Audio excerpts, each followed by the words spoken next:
భారతదేశాన్ని గర్వపడేలా చేసిన వ్యాపార విజేత, నైతిక విలువలకు నిలువెత్తు రూపం, లక్షల మందికి స్ఫూర్తినిచ్చే మహోన్నత వ్యక్తిత్వం ఆయనే రతన్ నావల్ టాటా గారు.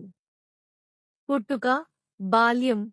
రతన్ టాటా గారు డిసెంబర్ 28, 1937న ముంబైలో జన్మించారు. ఆయన తండ్రి పేరు నావల్ టాటా. 5 ఏళ్ల వయస్సులోనే ఆయన తల్లిదండ్రులు విడిపోయారు. రతన్ గారిని ఆయన నాయనమ్మ శైలీ టాటా పెంచింది. విద్యా జీవితం. రతన్ టాటా గారు మొదట ముంబైలో చదివారు. తర్వాత అమెరికాలోని కార్నెల్ యూనివర్సిటీలో ఆర్కిటెక్చర్ లో డిగ్రీ పొందారు. తర్వాత హార్వర్డ్ బిజినెస్ స్కూల్లో అడ్వాన్స్డ్ మేనేజ్మెంట్ ప్రోగ్రాం పూర్తి చేశారు. టాటా గ్రూప్ ప్రవేశం. 1962లో టాటా గ్రూప్లో చేరారు. మొదట టాటా స్టీల్ ప్లాంట్లో పనిచేశారు. అక్కడ ఓవైపు నిబంధనలు పాటిస్తూ, మరోవైపు కార్మికులతో కలిసిపడి పనిచేశారు. ఇది ఆయన వ్యక్తిత్వానికి పెద్ద గుర్తింపు తీసుకొచ్చింది. టాటా గ్రూప్ చైర్మన్గా 1991లో జేఆర్డీ టాటా రిటైర్ అయ్యాక రతన్ టాటా గారు టాటా గ్రూప్ చైర్మన్ అయ్యారు.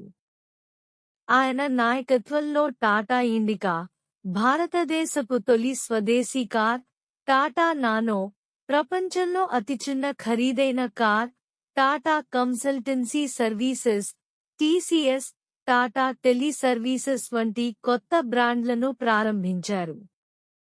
అంతర్జాతీయ విస్తరణ.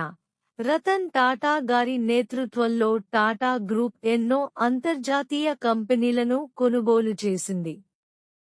2000లో బ్రిటన్ కంపెనీ టేట్లీ టీ కొనుగోలు. 2007లో కోరస్ స్టీల్, 2008లో జాగ్వార్ ల్యాండ్ రోవర్ కంపెనీలను కొనుగోలు చేసి టాటా గ్రూప్కు ప్రపంచవ్యాప్త గుర్తింపు తీసుకొచ్చారు. సామాజిక సేవ. రతన్ టాటా గారు వ్యాపార విజయాల కన్నా సామాజిక సేవకు ఎక్కువ ప్రాధాన్యం ఇచ్చారు. టాటా ట్రస్ట్ ద్వారా విద్య, ఆరోగ్యం, గ్రామీణ అభివృద్ధి వంటి రంగాల్లో వేల కోట్ల రూపాయలు ఖర్చు చేశారు. వ్యక్తిత్వం. రతన్ టాటా గారు ఓ మనోభావంతో కూడిన, వినయంగా ఉండే నాయకుడు. ఆయన ఎప్పుడూ తక్కువ మాటలు మాట్లాడతారు కానీ గొప్ప పనులు చేస్తారు. పెళ్లి చేసుకోలేదు. ఆయన జీవితమంతా దేశానికి, ఉద్యోగులకు, సేవా కార్యక్రమాలకు అంకితం చేశారు. గౌరవాలు. భారత ప్రభుత్వంచే పద్మభూషణ్ 2000, పద్మవిభూషణ్ 2008 అవార్డులు పొందారు. అంతర్జాతీయంగా కూడా అనేక అవార్డులు అందుకున్నారు. సంక్షిప్తంగా, రతన్ టాటా జీవితం అంటే విజయం, సేవా భావన, నైతికత, వినయం అన్నింటినీ కలిపిన ఒక గొప్ప గాథ. అతను ఒక వ్యాపారవేత్త కంటే ముందుగా ఒక మంచి మనిషి. ఔట్రో. ఈ వీడియో మీరు ఇష్టపడ్డారనుకుంటున్నాం. ఇలాంటి మరిన్ని గొప్ప వ్యక్తుల జీవిత కథల కోసం మా ఛానల్ను సబ్స్క్రైబ్ చేయండి.